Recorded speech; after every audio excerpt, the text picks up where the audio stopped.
Subscribe now and press the bell icon. Never miss an update.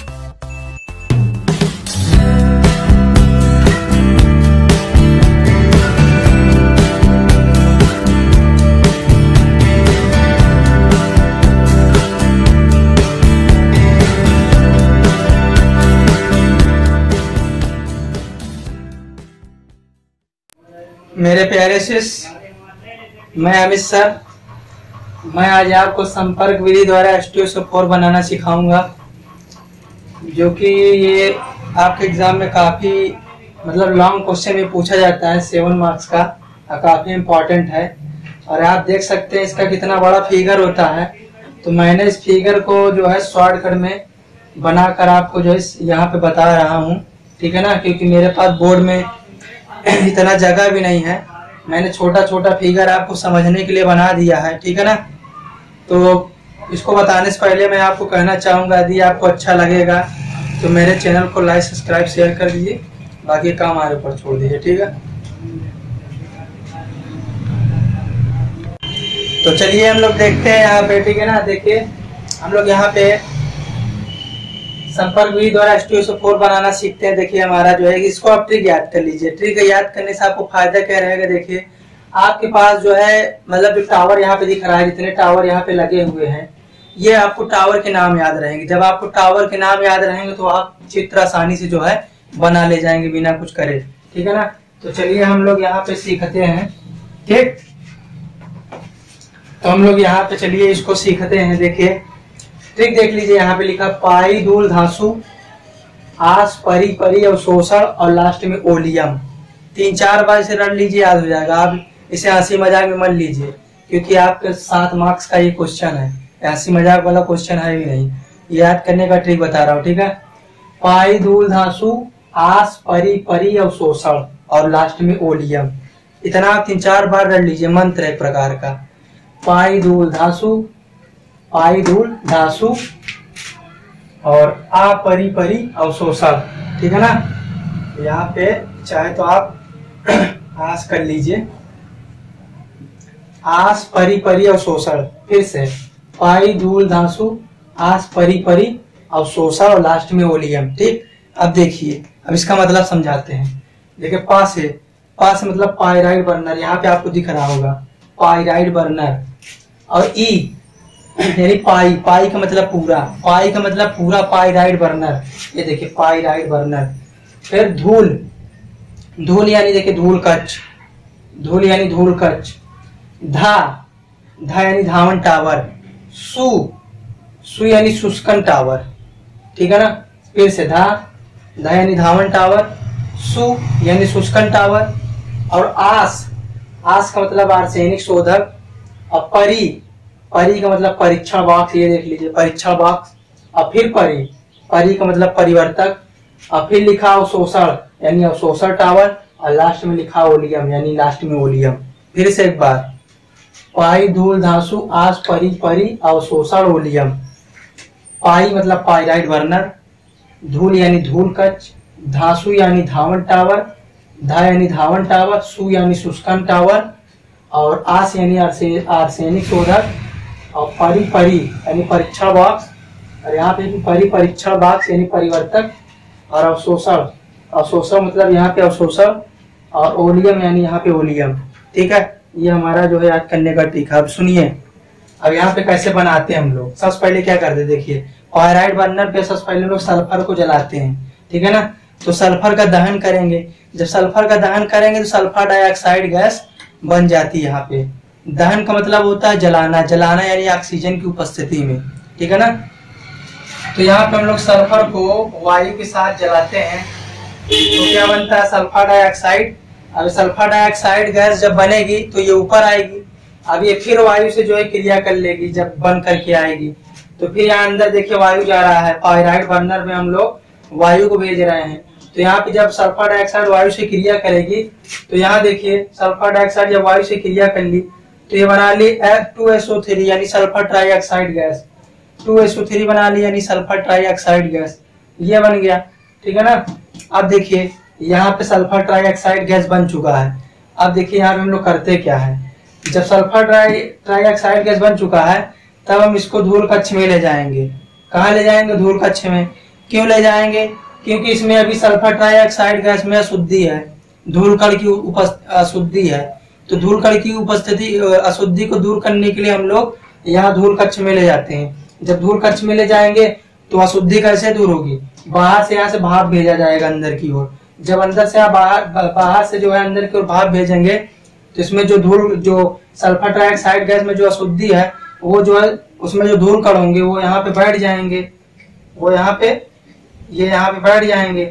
और इस प्रकार 2SO3 थोड़ी मात्रा में शुद्ध हो गया, पूरी नहीं, थोड़ी मात्रा में शुद्ध हो गया, अभी पूरा नहीं शुद्ध हुआ है। अब 2SO3 को हम लोग यहाँ शीतलित द्वारा ले आकर के ठंडा करते हैं। शीतलित क्या है? शीतलित यानी ठंडा जल, ठीक है ना, गगरी एक प्रकार से समझ लीजिए। वहां पे कुछ पंप वगैरह लगे रहते हैं ठंडा करने के लिए, तो उसमें ले आकर के हम लोग इसे ठंडा कर लेते हैं। अब यहाँ ठंडा हो गया, आप देखिए अब यहाँ पे SO3 ठंडा हो गया। अब इसको हम लोग कहाँ ले आते हैं? SO3 को हम लोग धावन टावर में लेते हैं। धावन टावर क्या है? धावन यानी धोना, धोने के लिए क्या चाहिए? पानी। तो यह एक ऐसा टावर होता है जहाँ ऊपर पानी गिरता रहता है, जल यानी H2O ऊपर से गिरता रहता है।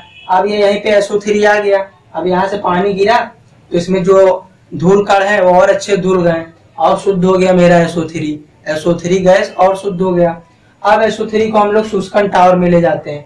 अब शुष्कन टावर, शुष्कन मतलब होता है क्या है? शुष्कन मतलब होता है सल्फ्यूरिक एसिड, यानी किसी भी कार्बनिक यौगिक में सल्फ्यूरिक एसिड डाल करके यदि हम लोग उसे शुद्ध कर दे तो इसे बोलते हैं शुष्कन टावर। तो हम लोग सल्फ्यूरिक एसिड को यहाँ पे जो है शुष्कन टावर में भेजते हैं ऊपर से, और जो SO3 है यहाँ पे आया हुआ है। अब H2SO4 क्या करेगा? SO3 को जो अशुद्धि है उसको दूर कर देगा। अब यहाँ से दूर हो चुका है। अब क्या करेंगे? देखिए अब हम लोग यहाँ पे इसे आर्सेनिक शोधक कक्ष में ले जाते हैं, ठीक है ना। अब आर्सेनिक शोधक कक्ष क्या होता है देख लीजिए।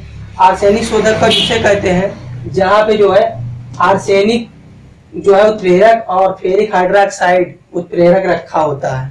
आर्सेनिक उत्प्रेरक या आर्सेनिक शोधक इसका नाम ही है। आर्सेनिक शोधक यानी आर्सेनिक का शुद्धि और फेरिक हाइड्रोक्साइड उत्प्रेरक रखा रहता है। अब यहाँ पे फिर SO3 गैस आएगी तो यहाँ क्रिया कर लेगी जो है। अब देखिए यहाँ क्रिया कर लेगी तो थोड़ी मात्रा में यहाँ शुद्ध हो जाएगी। जो आर्सेनिक की उपस्थिति अशुद्धि होगी हमारे इसमें SO3 में वो दूर हो जाएगी। यहाँ पे अशुद्धि आने के बाद जो हमारा SO3 में अशुद्धि है आर्सेनिक की, वो आर्सेनिक शोधक क्या करेगा? उस अशुद्धि को दूर कर देगा। और फेरिक हाइड्रोक्साइड थोड़ी मात्रा में यहाँ रखी होती है, वो भी सहयोग करती है शुद्धि को दूर करने में। अब देखिए यहाँ पे अशुद्धि जो है हमारा जो है शुद्ध हो गया है। अब आपको अभी भी यकीन नहीं हो रहा कि शुद्ध हुआ है कि नहीं हुआ है, तब आप क्या करिए? तब आप इसे परीक्षण बॉक्स में ले जाइए, तब आपको पता चल जाएगा शुद्ध हुआ है कि नहीं हुआ है। परीक्षण बॉक्स से करता है, यहाँ पे सूर्य की तेज प्रकाश किरण पुंज डाली जाती है परीक्षण बॉक्स में। अब यहाँ पे SO3 आ गया है। यदि SO3 में जो कण होगा अगर वो चमकता हुआ दिखाई दिया तो समझ लीजिए कि अभी आपका शुद्ध नहीं हुआ है, अशुद्धि ही है।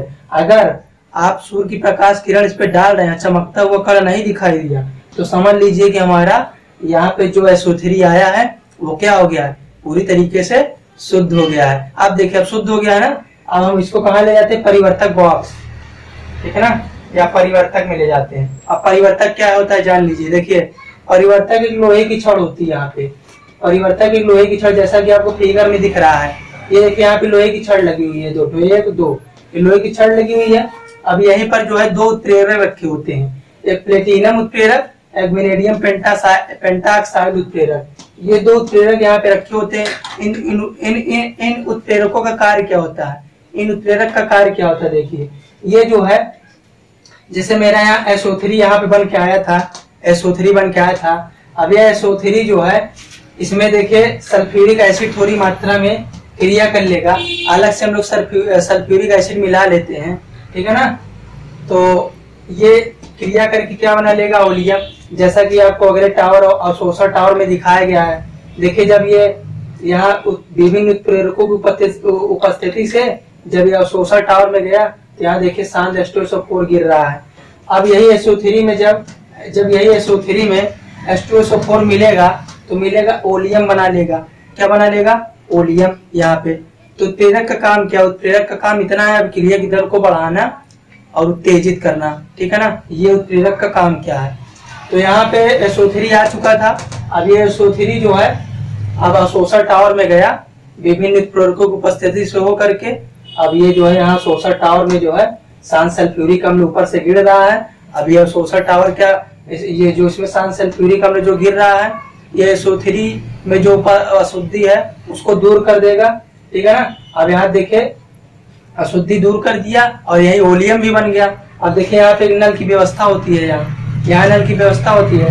अब इस नल को खोल करके और लास्ट में जल मिला देते हैं ओलियम में। यहाँ मैंने ओलियम इकट्ठा कर लिया लास्ट में, यहाँ देखिए यहाँ मैंने लास्ट में ओलियम को इकट्ठा कर लिया है और यहाँ नल खोल करके इसमें जल गिरा दिया।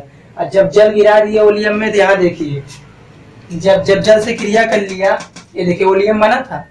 अब इस ओलियम ये जो बन गया था इसमें जल क्रिया कर लिया था। ये यहाँ पे थोड़ा गलत लिखा है, ये H2SO7 इसमें जल जो है ये ओलियम था, ओलियम में यहाँ देखिए ओलियम था या इसमें जल गिर रहा है। तो ओलियम जल से क्रिया कर लेता है तो क्या बनाता है सल्फ्यूरिक अम्ल, जो कि 98% शुद्ध होता है, ठीक है ना। इसीलिए विधि को पढ़ते हैं, ये विधि काफी इंपॉर्टेंट आती है। इस विधि का नाम है संपर्क विधि। संपर्क क्यों पढ़ा, क्योंकि यहाँ पे जो है सभी उपकरण सटा करके रखे गए हैं और सभी एक दूसरे की हेल्प की मदद से 98% शुद्ध सल्फ्यूरिक अम्ल बनाने में भाग लेते हैं। तो अगर नहीं समझ में आया तो फिर से एक बार देख लीजिए। देखिए जल्दी जल्दी देख लेते हैं। सबसे पहले क्या किए हम लोग, पायराइड बंधन में सल्फर को डलाए, यहाँ पे जलाए सल्फर को, तो यहाँ SO2 गैस बना यानी सल्फर डाइऑक्साइड गैस। अब सल्फर डाइऑक्साइड गैस पुनः जो है ऊपर आई तो एयर से क्रिया कर ली। देखिए यहाँ पे एयर जा रहा है अंदर, वायु से क्रिया कर ली तो यहाँ पे क्या बना लिया SO3 जैसा कि रिएक्शन 1 में दिखाया गया है, ठीक है ना। ये कितने से कितने डिग्री सेल्सियस ताप पे बनता है SO3, तो 400 से 450 डिग्री सेल्सियस ताप और प्लेटिनम और V2O5 उत्प्रेरक की उपस्थिति में, जैसा कि यहाँ फिगर में आपको दिखाया गया है ये, ठीक है। अब ये बन गया SO3। अब SO3 को हम लोग सल्फ्यूरिक अम्ल के साथ यहाँ पे देखिए अवशोषण टावर वाला प्रक्रम चल रहा है, सल्फ्यूरिक अम्ल के साथ यहाँ पे मिलाते हैं तो ओलियम बनता है। अब देखिए ओलियम को हमने लास्ट आवर में अलग कर लिया था। अब इस ओलियम में हम लोग जल गिराते हैं तो जल क्रिया कर लेता है ओलियम से और 98% शुद्ध सल्फ्यूरिक एसिड मिल जाता है। 2-4 बार इसको हमारा वीडियो देख लीजिए तो आपको अच्छे से याद आ जाएगा, ठीक है ना। बाकी ज्यादा कठिन नहीं है, सब एक दूसरे टावर की हेल्प की मदद से आगे इस प्रकार बन जाता है। एक बार परीक्षण बॉक्स और समझ लीजिए। परीक्षण बॉक्स का कार्य क्या है, परीक्षण बॉक्स का कार्य केवल इतना है, जो SO3 यहाँ पे गया है उसमें वो चेक करना चाहता है कि इसमें धूल कण चमक रहे हैं कि नहीं चमक रहे हैं। तो ये सूर्य की प्रकाश किरण तेज पुंज जो है SO3 पे डाली जाती है। यदि चमकते हुए कण दिखाई दिए तो SO3 अशुद्ध होगा, यदि चमकते हुए नहीं दिखाई दिए तो शुद्ध होगा। जब शुद्ध होगा तो हम अवशोषण टावर में सल्फ्यूरिक अम्ल गिरा करके ओलियम प्राप्त कर लेंगे और ओलियम में फिर से जल मिला करके 98% शुद्ध सल्फ्यूरिक अम्ल प्राप्त कर लेंगे। और इसी पूरे मेथड को बोलते हैं संपर्क विधि द्वारा H2SO4 का निर्माण। तो आपको कैसा लगा और देख लीजिए, यहाँ पे ज्यादा कठिन नहीं है। ये लॉन्ग क्वेश्चन आता है 7 मार्क्स का, ठीक है ना। बाकी आप देख ही सकते हैं।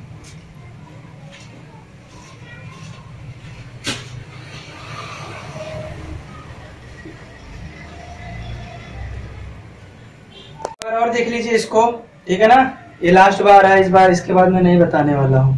देख लीजिए सबसे पहले मैंने क्या किया, सबसे पहले मैंने पायराइड बर्नर में सल्फर को जलाया यानी दहन किया। दहन मतलब ऑक्सीजन के साथ। तो सल्फर को ऑक्सीजन यानी वायु के साथ जलाते हैं तो सल्फर डाइऑक्साइड गैस बनती है। अभी सल्फर डाइऑक्साइड गैस जब यहाँ बन गई तो फिर यहाँ बाहर से देखिए वायु जा रहा है, तो सल्फर डाइऑक्साइड के साथ फिर वायु क्रिया कर लिया तो यहाँ पे बना लिया रिएक्शन के माध्यम से, आप देख सकते हैं 2SO3 बना लिया। ये कितने से कितने तक जलाते हैं इसे, 400 से 450 डिग्री सेल्सियस ताप पर। प्लेटिनम या V2O5 उत्प्रेरक की उपस्थिति यहाँ जरूरी है, जैसा कि आपको यहाँ फिगर में दिखाया गया है, प्लेटिनम उत्प्रेरक और V2O5 उत्प्रेरक। फिर क्या करते हैं, अब H2SO4 SO3 में मिला देते हैं तो यहाँ ओलियम बन जाता है। देखिए लास्ट में ओलियम यहाँ बना है। अब बगल में अवशोषण टावर लगा था, H2SO4 गिर रहा था, यहीं पे SO3 आई थी और H2SO4 से क्रिया करके ओलियम बना ली थी। अब देखिए ओलियम में यहाँ जल गिर रहा है, टोटी लगा है नल, तो ओलियम में जल गिर रहा है तो यहाँ 1% शुद्ध H2SO4 प्राप्त हो जाता है। ये जो लिखा है 1.5 से 1.7 ये वायुमंडलीय दाब, इतने दाब पर ये रिएक्शन कराया जाता है। ठीक है, यहाँ पे भौतिक गुण देख लीजिए आप इसके बारे में। ठीक है ना, इसका जो है फिजिकल प्रॉपर्टी, H2SO4 का फिजिकल प्रॉपर्टी। तो पहला प्रॉपर्टी है यह रंगहीन संक्षारक तेल जैसा गाढ़ा द्रव होता है। ठीक है ना। दूसरी प्रॉपर्टी है जल में पूर्ण विलय होता है, मतलब जल में घोल दीजिए तो घुल जाएगा। तीसरी प्रॉपर्टी है त्वचा पर फफोले उत्पन्न करता है। क्यों? क्योंकि यह एसिड तेजाब है, तेजाब डाल देंगे हाथ पे तो आपको जो है घाटा तो पहुंचाएगा ही हानि।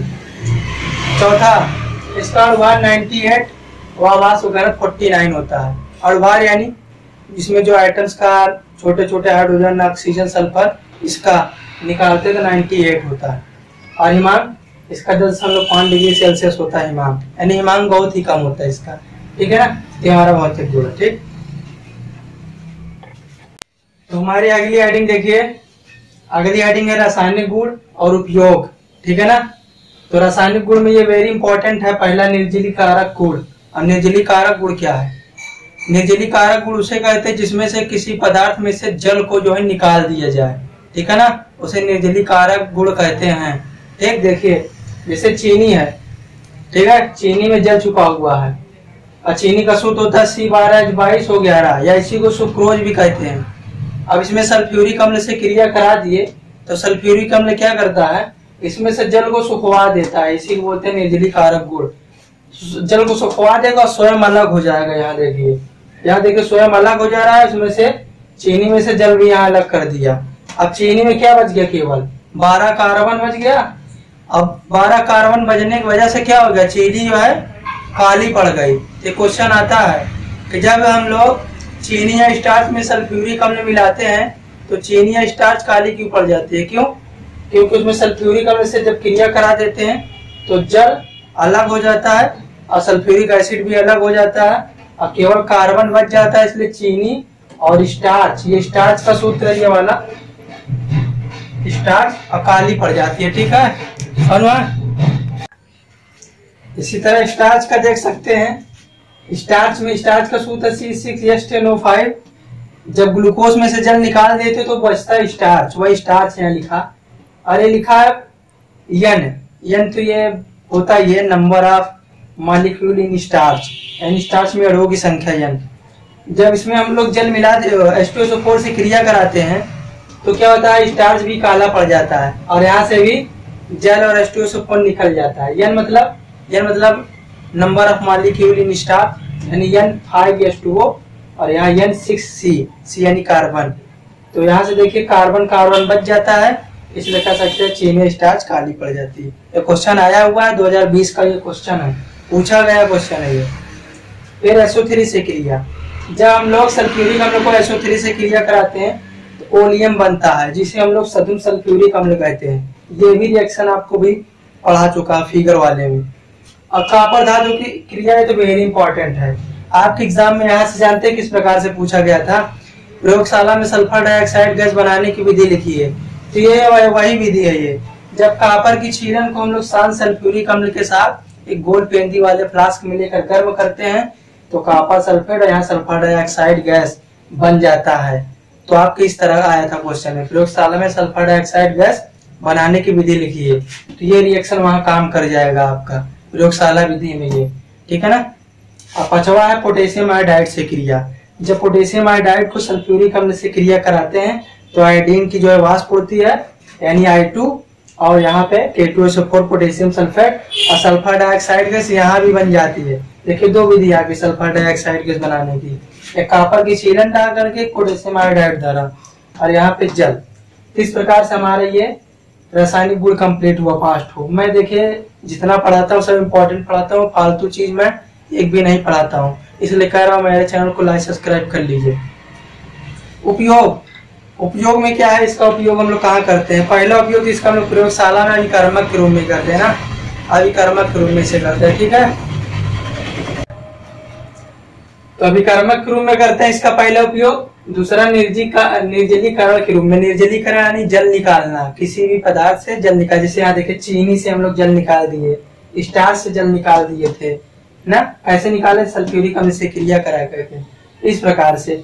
तीसरा विस्फोटक पदार्थ बनाने में, तो कुछ विस्फोटक पदार्थ भी इसके हेल्प की मदद से बनाए जाते हैं, जैसे नाइट्रोसिल क्लोराइड हो गया और नाइट्रिक अम्ल हो गया, ये सब विस्फोट वाले है। तो अम्ल क्या है, त्वचा को गला के नष्ट करता है नाइट्रिक अम्ल, आपको पिछले लेक्चर में पढ़ाए थे नाइट्रिक अम्ल।